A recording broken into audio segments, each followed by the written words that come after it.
Hello, and welcome to my YouTube channel, Reading Little Blue Books, out loud, while stoned. In this video, we're going to start part 3 of Little Blue Book number 1061, titled The Human Origin of Morals, written by Joseph McCabe, copyright, I believe, 1926. 26-27, I think, is when he wrote most of these. Let's see, yep, 1926. This video will be doing chapters 5 and 6. And chapter 5 is Moral Eccentricities, and chapter 6, The Christian Ethic. So, let's see, what is page 36? That's where chapter 5 begins. So, let's get there. 35. There we go. Chapter 5. Moral Eccentricities. Preachers still shudderingly refer to one of the abominations of ancient Babylon. They tell how the woman had to go to the temple and have commerce with a man before they could marry. How little crowds of the less pretty women might be seen at the door soliciting the interest of casual sailors and other men of little taste and much feeling. As Fraser strangely repeats this in his Golden Bow, there is some excuse for the preacher. But, as we see in Morals in Ancient Babylon, Little Blue Book number 1076, we now know that it is an entire falsification of life in the city of Babylon. There were, however, temples, and probably an old one in Babylonia, where this was done, and where there were sacred prostitutes. From the last part of the last chapter, the reader will now begin to have an idea of the meaning of this strange perversion of religion and ethics. These were relics of the middle stage of man's religious evolution.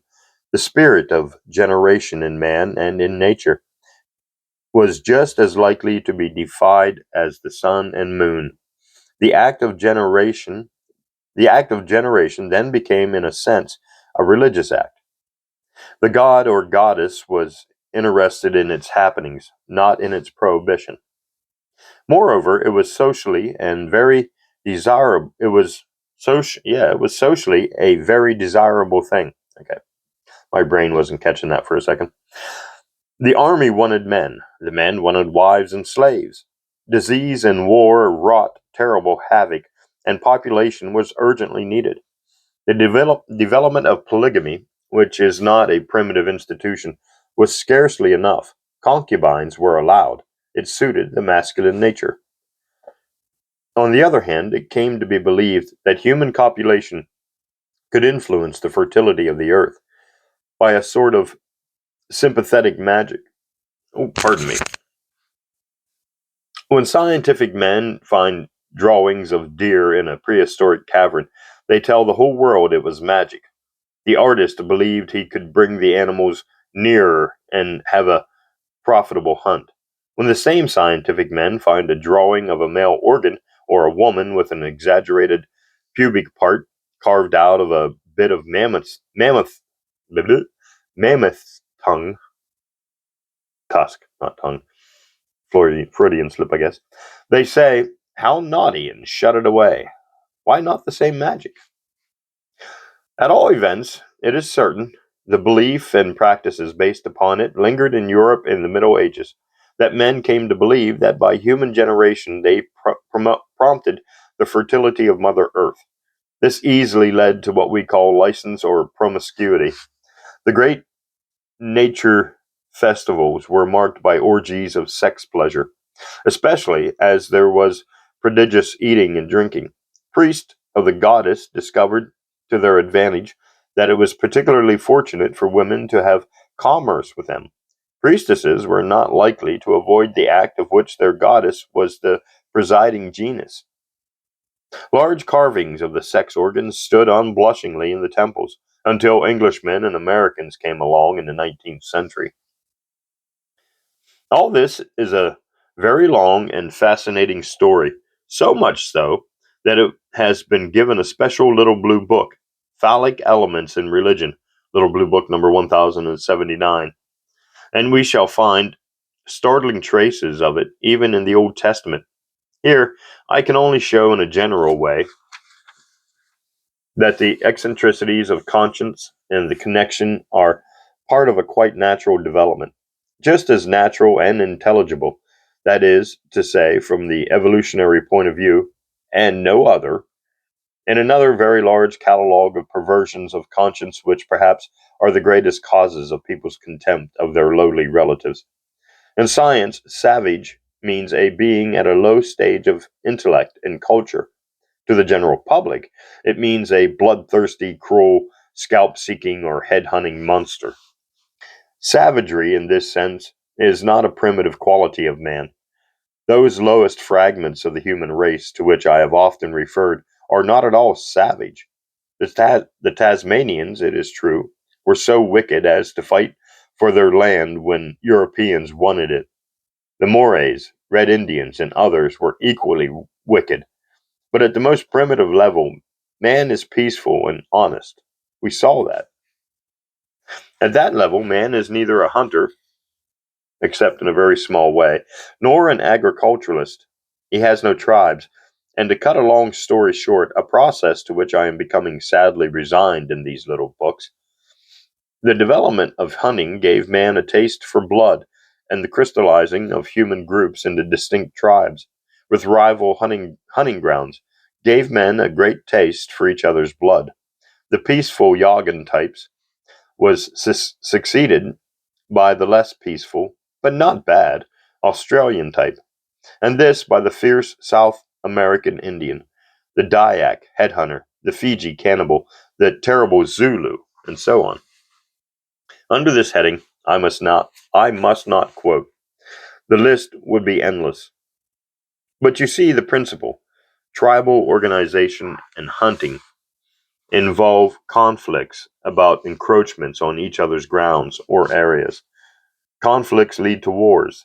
Savagery becomes a social quality. The tribe in self defense wants fierce and ruthless warriors. Spies and prisoners must be tortured and killed. The world begins to run with blood, and since conscience is the interpreter of custom, of the interests of the tribe, it sanctions everything. The growth of society, while man is still so imperfect, helps this. Men accumulate property, and other men steal it. A prettily carved stick or a deadly spear tempts a neighbor. With the growth of animism, these things are believed to have medicine or manu, or some supernatural force. A man can't make that, he steals it. And as justice is still slow and imperfect, the victim retaliates. Murder is more common, and murder leads to blood feuds all over the earth. Revenge becomes a terrible and legitimate passion, as there is no electric chair. Here, religion or superstition enters and makes things worse. One great root of these moral eccentricities is that the spirit of the murdered man has to be appeased. It may otherwise make itself very unpleasant. The murderer must die, if he can be found. If not, somebody belonging to him must die. In fact, the LaCroix Indians used to lacerate themselves after a funeral to appease the spirit of the dead man.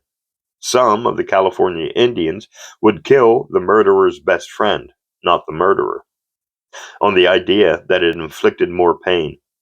The Maoris, Atas, and others would, after a murder, go out and kill the first man they met. Well, that would suck. Others would kill the first animal they met. That's a little easier. Thousands of such aberrations of conscience are easily understood. Wouldn't want to be the last one at a funeral for that one, would you? But graver evil is done, and worse eccentricities arrive by the transfer of the care of law from living society to the spirits. I do not envy the man who some day will try to answer the question, has religion done more good or harm to the race? Believe me, it will require a ledger as large as the Encyclopedia Britannica. Let me give here an illustration out of hundreds. The spirits or gods, who are gradually credited with concern for conduct, are the counterparts of living men.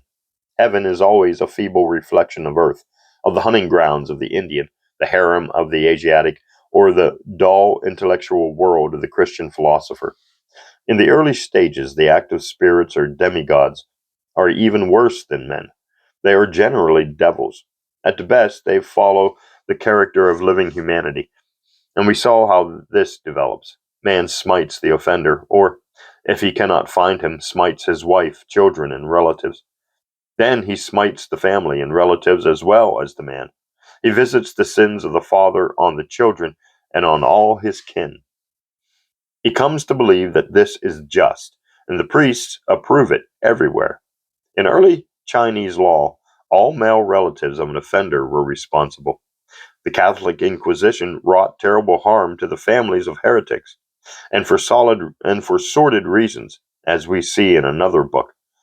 Mexican law enslaved the children of a traitor to the fourth generation. Athenian law generally in fact, banished the family with the father. Plato and Confucius were the first to condemn this principle. It was a ghastly stage in the evolution of thought when this was transferred to the gods. Very easily it led to human sacrifices.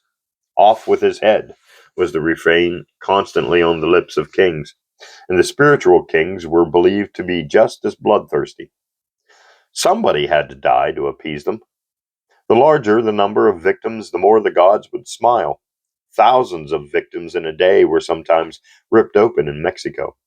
In ancient Europe and nearly all over the earth, the gods' altars stank with human blood. The advance of humanity, the reform never came from the priests, led to some curious modifications of this. In Peru, where the priest wanted the blood of children for the sacrament, they were in the end only permitted to punch the children's noses.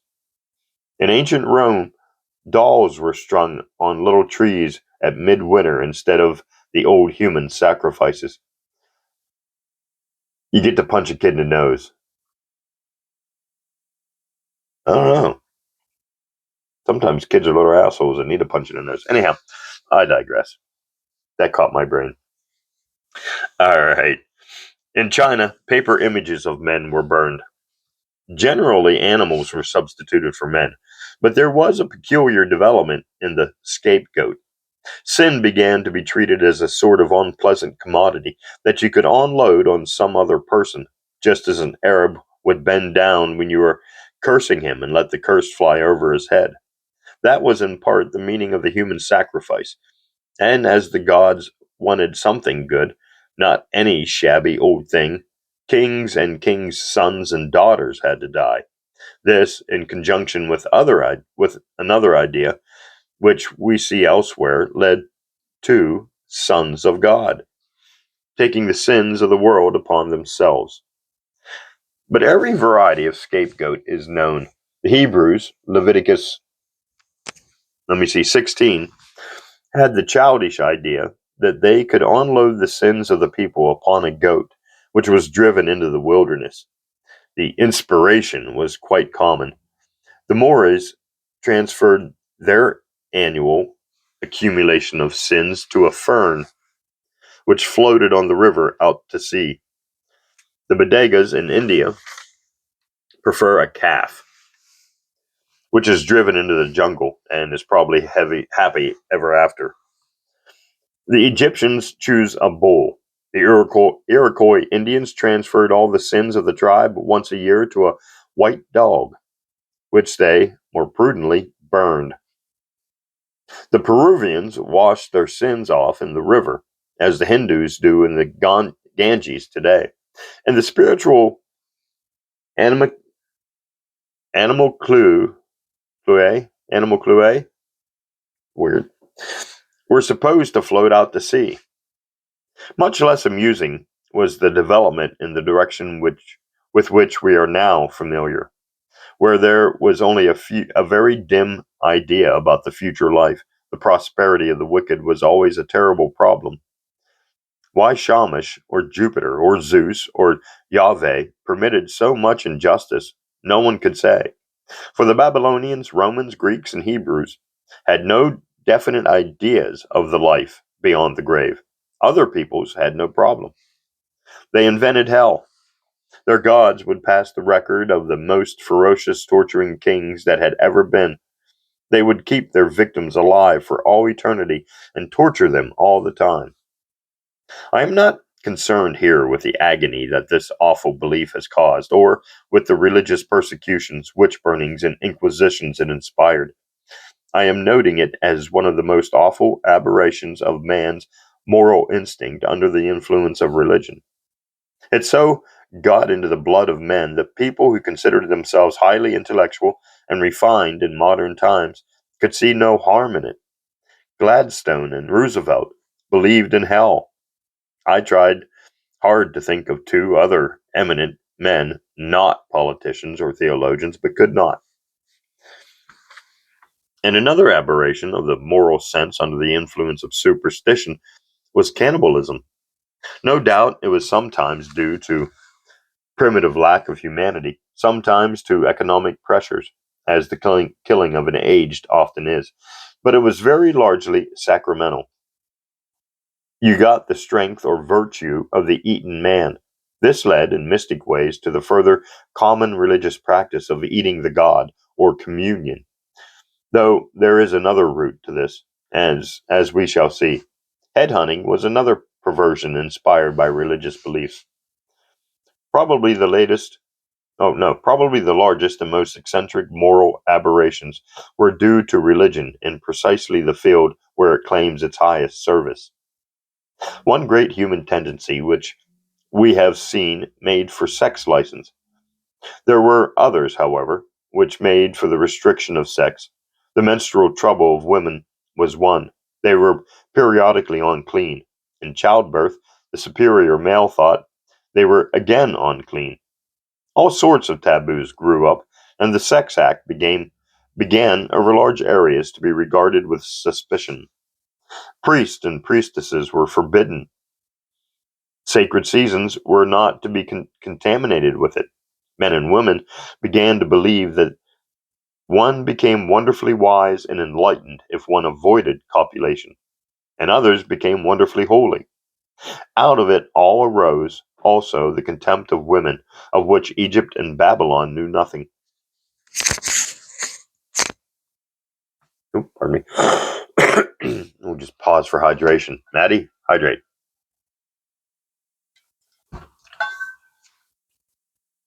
But about these and scores of other eccentricities of conscience, a very large and absorbing volume could be written. I can only here give a few general ideas which may enable the reader to understand hundreds of the weird ideas and practices about which he reads in works on savage, if not civilized peoples. We talk about the human comedy today. What about the last 100,000 years so vividly represented to us by the savage tribes which linger in the various phases through which the whole race has passed during that period? Is it no mystery to us, from the evolutionary point of view? You see how easily we introduce order into the chaos of facts. But what about it from the point of view of the philosopher who thinks moral law an august and eternal reality? Or the theologian who thinks moral law the supreme concern of a God who complacently looked down upon his long wandering of the spirit of man? And that's the end of chapter 5. And we'll just take another hydrate and we'll move on to chapter 6. Chapter 6 is the Christian ethic. It is difficult to see how any man or woman, knowing even the few facts which it is possible to give here, can doubt the modern theory of moral evolution. We are not taking a few bones of prehistoric man and guessing how he lived. It is there, all over the earth today. Religion and morals, and the combination of the two, or ethical religion, are actually in the human workshop being made.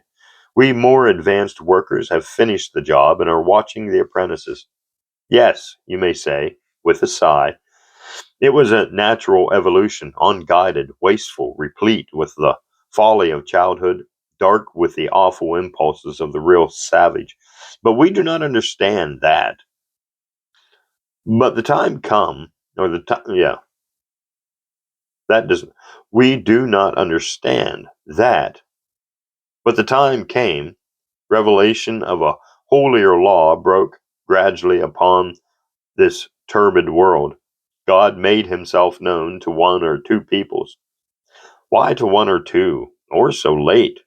We don't know. And bade them purify the conscience of the world. Stumbling man was taken by the hand and led, at last. Well, it takes several volumes of this series to show that this is as false as your ideas that God created man and watched over him. 5 or 6 volumes show you from the facts that nothing new or original appeared in Judea. Monotheism was already known. An ethic higher than that of the Hebrew prophets already existed. You do not know the truth about the ancient world. You do not realize the truth about Judea. Oop, come on now. Even while I am writing this, in the heart of London, the papers tell of an English clergyman and is in terrible difficulties with his flock because he declines to read certain psalms in church. You can guess which psalms, those about dashing the heads of little children on the stones and so on. And these psalms were written quite late in the history of Judea, and the English congregation rises in wrath and says that in the year 1926 these things shall be regarded as the word of God. Other volumes of this series study Christianity in every conceivable respect, every great phase of its history, every aspect of its doctrines and ethics, every claim of beneficent influence. Nothing is omitted. But it is necessary here to show, as I show in The Origin of Religion, Little Blue Book, number 1008, that nothing miraculous or new or puzzling happened when Christ appeared. The stream of natural moral evolution just flowed on. I do not say stood still. Remember, it was flowing all the time. In the year 1 AD, it ought to be it ought to be much further than in the year 1000 BC. There would be no great miracle if the world were more enlightened in 500 AD than in 500 BC. It was 1,000 years older, and 3 great civilizations had meantime added to man's heritage. As a matter of fact, the world was not more enlightened in 500 AD than in 500 BC. The only point here is to complete my story by inquiring if the new religion fits naturally into it. And instead of making a number of general statements for which the evidence cannot appear here, let us take 2 or 3 of what are commonly said to be the greatest moral innovations of Christ and Christianity. The first is, of course, the Golden Rule. Let us take it humanly. Nobody is ever going to love his neighbor as he loves himself. It can't be done. The human emotions are not made that way. An ideal ought to be something that can be realized. But we need not worry about this. You are, of course, aware that the golden rule of life in this sense, thou shalt love thy neighbor as thyself, is a quotation from the Old Testament. It is not a Christian contribution to the pretty sentiments of moralists. It was centuries old when Christ quoted it. And as the Old Testament, as we have it, was written only late in the 5th century BC, its doctrine of brotherly love is more than a century later than that of Buddha. Moreover, Buddha meant universal love. Every man was not the Jew's brother or his neighbor. I presume you know enough about the ancient Jews to know that. The Jews never even professed to love anybody but Jews, and they hated quite a lot of those. A quarrel between Jews is something to see. But Buddha, as any work on him will tell you, demanded that every man should love his fellows as a mother. These were his words, loves her children. Let us take the golden rule in its proper and more or less practical form. That had to be, that's a typo, probably practical form. Act toward others as you would have them act toward you. It is a most admirable principle.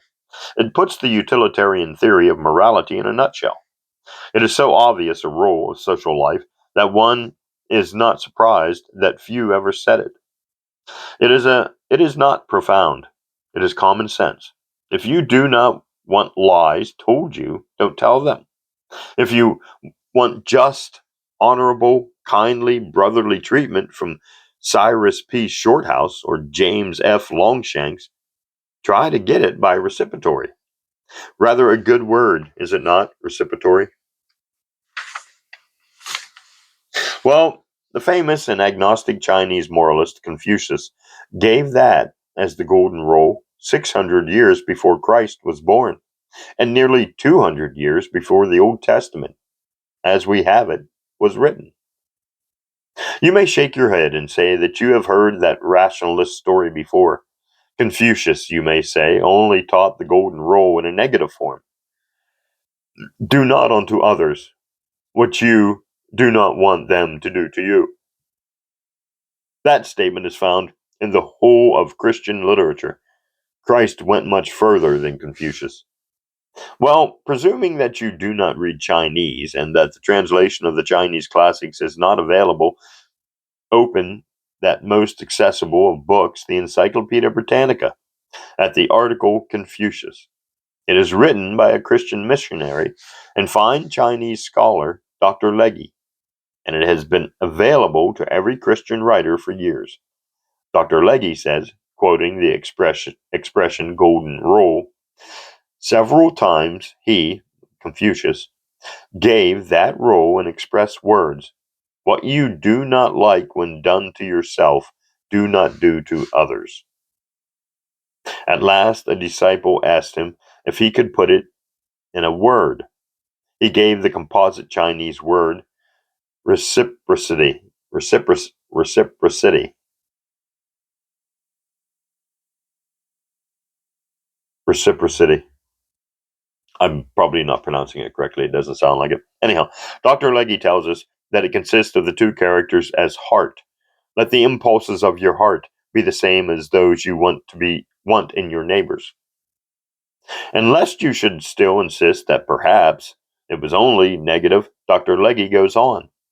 It has been said, it is said by nearly every other Christian writer, that he only gave the rule in a negative form, but he understood it in its positive and most comprehensive form.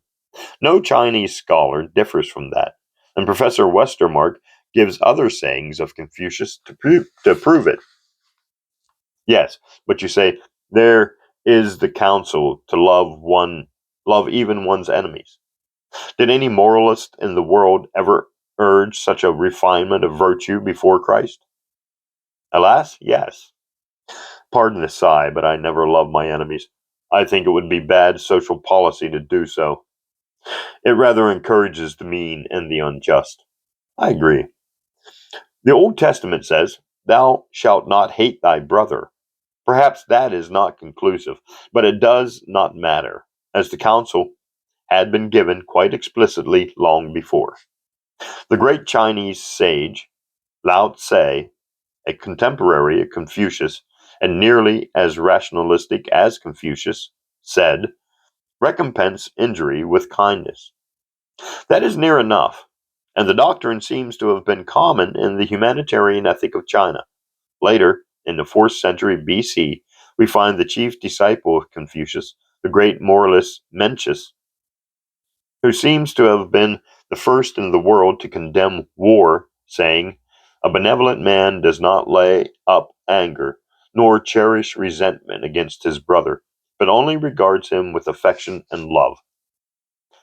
There, in the heart of agnostic China, 300 years before the Sermon on the Mount was delivered, you have the complete doctrine of loving your enemies common commonplace of humanitarian morality. Buddha in India taught the same doctrine. Love was to be universal, he insisted. And in the Dhammapada, Dhamma, Dhammapada, and I'm probably pronouncing that incorrectly, we read, Hatred ceases by love. This is an old rule. It seems, in fact, to have been as common in India centuries before Christ as it was in China. In the Laws of Manu, compiled early in the Christian era, but consisting of ancient Hindu writings, it is said, "Against an angry man, let him not in return show anger, let him bless when he is cursed." Non-Christian European moralists Socrates and Plato, Seneca, Pliny, Epictetus, and Marcus Aurelius all had the same sentiment. We ought not to retaliate or render evil for evil to anyone, said Socrates, quoted approvingly by Plato. Seneca wrote a whole treatise on anger, condemning it in any form. It is therefore not in the least surprising that when Greek influence began to be felt in Judea, as we see in Ecclesiastes and Proverbs, the same sentiment is produced or reproduced. Thou shalt not hate thy brother was already written in Leviticus, but, as I said before, the Jew's brother always meant a Jew. The sentiment, however, was now so common in every school of moralists that the finer Hebrew naturally adopted it, and through the school of the Rabbi Hillel, it passed on to the Christians. Here, then, is a sentiment which thousands of Christian writers have claimed to be entirely original in Christ, actually found to be a commonplace of moralists for hundreds of years before Christ and in the pagan world. I trust the Christian reader will see in this a striking illustration of the way in which he is misled, but I will carry the argument just one step farther. It occurred to no Christian, not even to Christ, that if this moral sentiment is lofty, it ought preeminently to apply to man's conception of God. On what principle must Christ as a man love his enemies, and Christ as God devise for them an eternity of fiendish torment? Oh, that's a good one. Let your Dr. Rileys answer that. And since God, the ideal, was held to punish transgressors of his law, human and ecclesiastical society everywhere continued without scruple to do so. We realize today that this is immoral. We inflict penalties to deter would-be transgressors, not as punishment. Who introduced this idea into the world? Plato and Aristotle. They taught the Greeks that the punishment of a criminal was a moral medicine and a deterrent. Then came Christianity, and the sentiment was lost. Punishment as such was more abominable than ever. At last, a group in humanitarians won the reform. Who were they? Grotius, a liberal Christian or semi-rationalist, and the least effective, and then Hobbes, Montesquieu, Beccaria, Billinger, Feuerbach, Schopenhauer, and above all, Bentham, all rationalists, most of the agnostics. We see this in detail elsewhere, and we also, in another book, make a full story of the moral sentiments of the gospel. There is no sentiment put into the mouth of Christ which was not well known amongst the pagan moralists. Not even the idea of giving the thief your trousers also. I am not sure of the particular garments. Pardon me. When he has taken your coat. The stream of moral evolution just runs on. The world, at that time, from Rome to Alexandria, was full of sentimental moralizers. How their sentiments came to be put forth into the mouth of Christ is a question which we must answer by an historical study of the times. That is the end of chapter 6. Yeah, chapter 6. And that's where we'll stop the video. Thanks for listening, and join me for part 4.